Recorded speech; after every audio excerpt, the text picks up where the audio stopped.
Fala pessoal, tudo bem com vocês? Sejam bem-vindos a mais um vídeo aqui no canal. E no vídeo de hoje eu vou falar sobre o caso Jerry Michael Williams, que ocorreu no ano de 2000 e teve uma reviravolta inesperada. Galera, antes de mais nada, eu queria agradecer vocês pelos comentários e likes que vocês têm dado nos meus vídeos. Isso tem me ajudado bastante e ajudado o canal a aumentar o seu engajamento. Muito obrigado mesmo! Então, sem mais delongas, bora pro vídeo.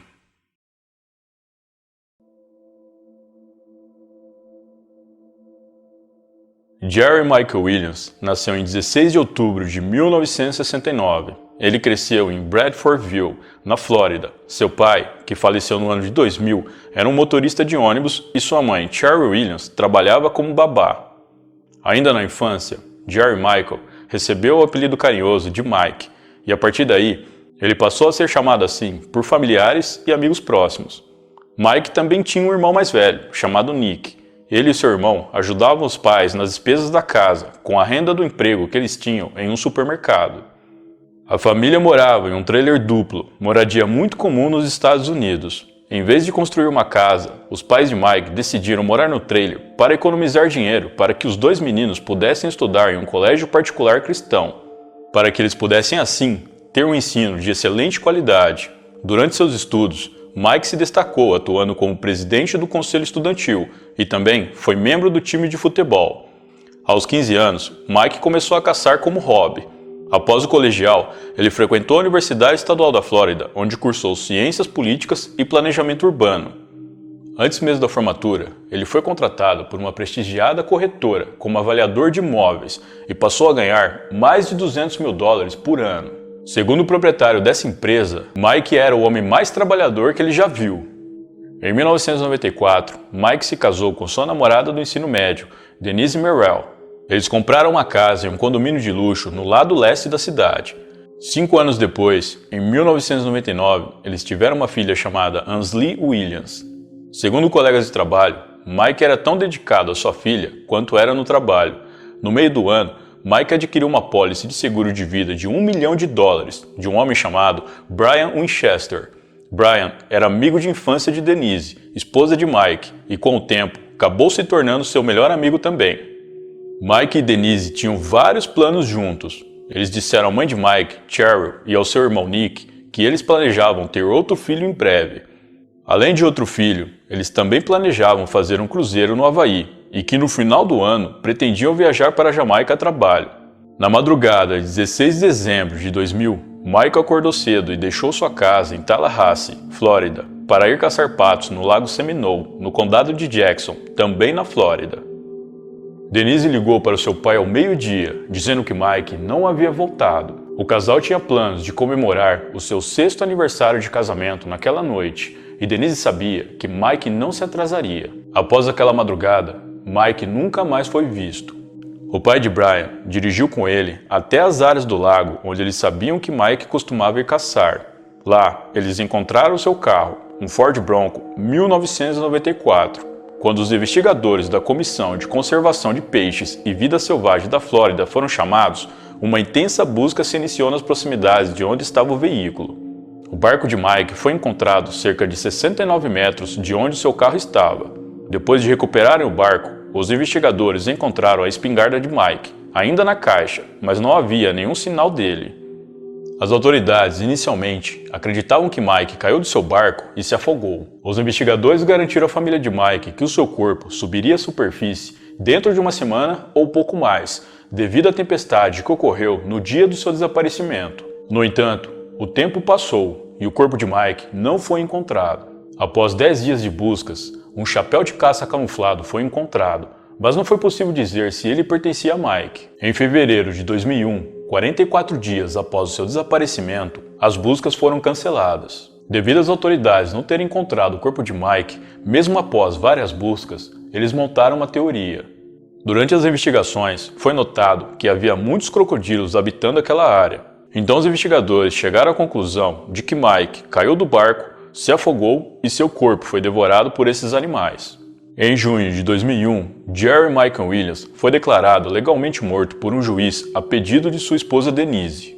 Ainda no mês de junho, após o fim das buscas, um homem que estava pescando pela área viu 2 aves flutuando no lago.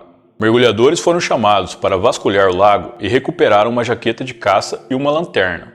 Em um dos bolsos da jaqueta havia uma licença de caça com o nome e assinatura de Mike. Porém, não havia marcas de dentes de crocodilo nas aves ou nos itens recuperados.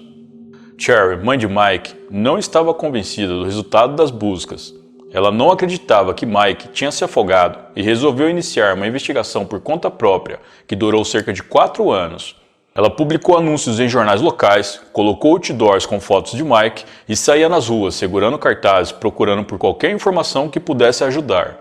Por causa de Cherry, o caso estava prestes a tomar outro rumo. Ela forneceu à polícia algumas informações relevantes que foram adquiridas através da investigação particular que ela coordenou. Com base nessas novas informações, o Departamento de Polícia da Flórida concordou em reabrir as investigações.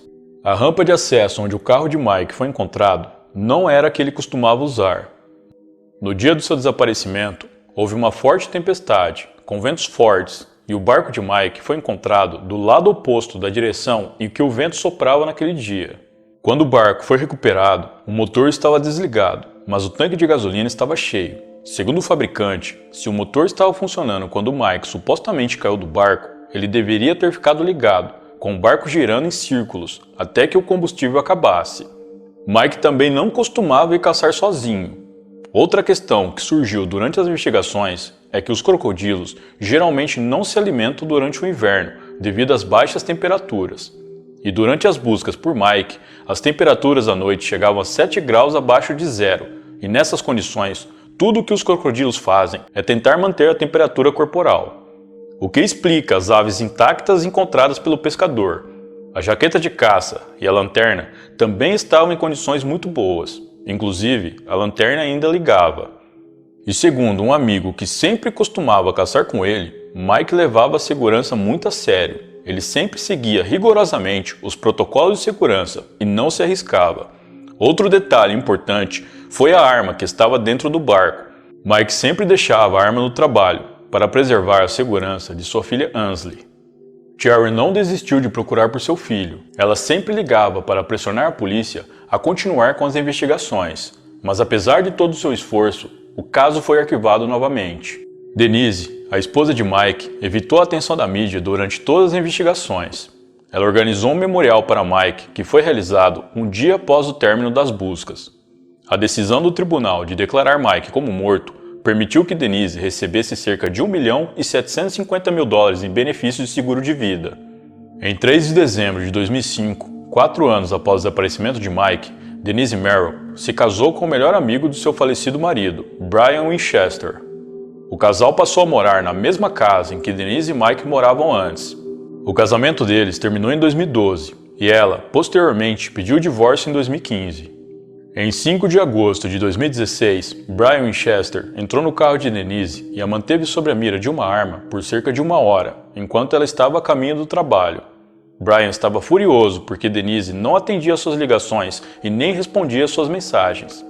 Denise conversou com Brian, conseguiu acalmá-lo e o convenceu a ir embora, dizendo que ela não iria ligar para a polícia.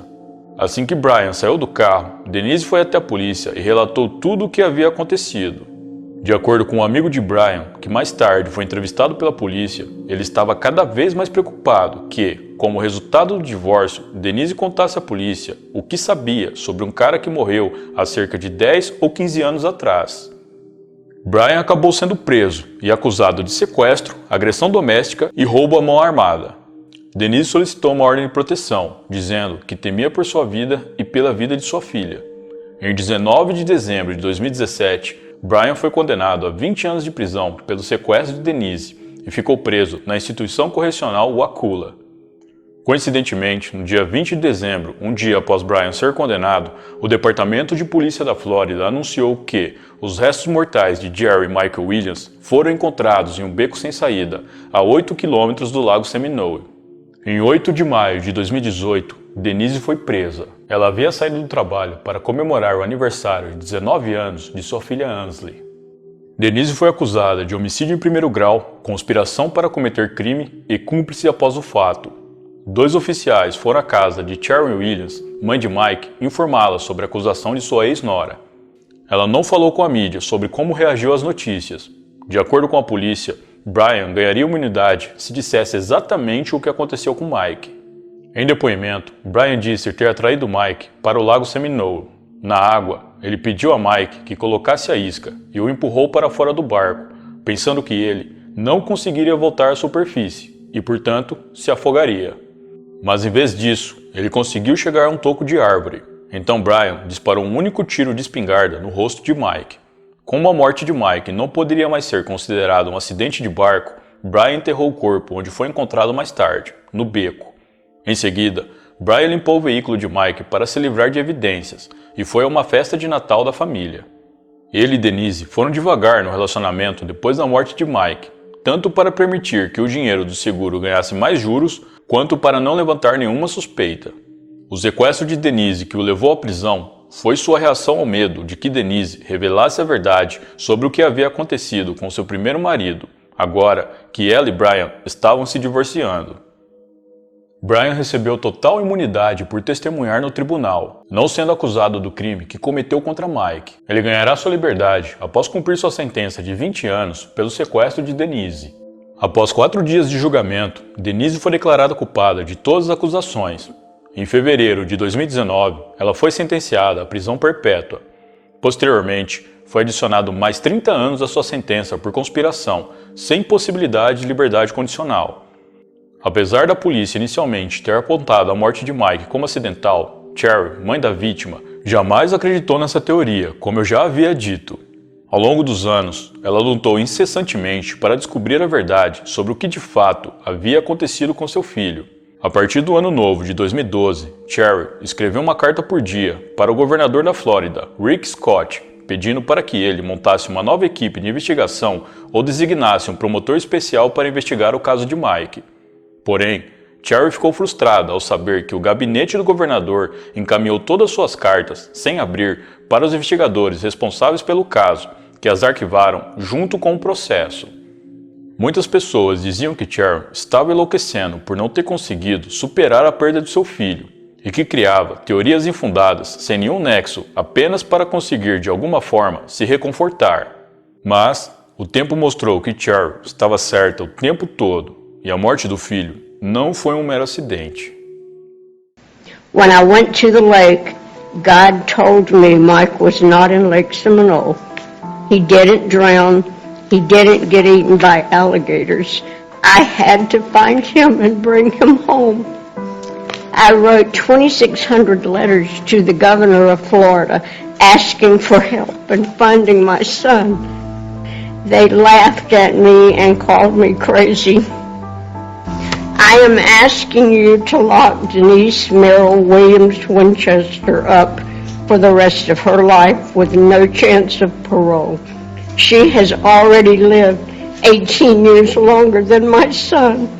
She got to watch Mike's daughter grow up. Nick, Mike and I didn't. Bom, pessoal, então é isso. Muito obrigado por me assistir até o final. Eu vou ficando por aqui. Um grande abraço e até a próxima.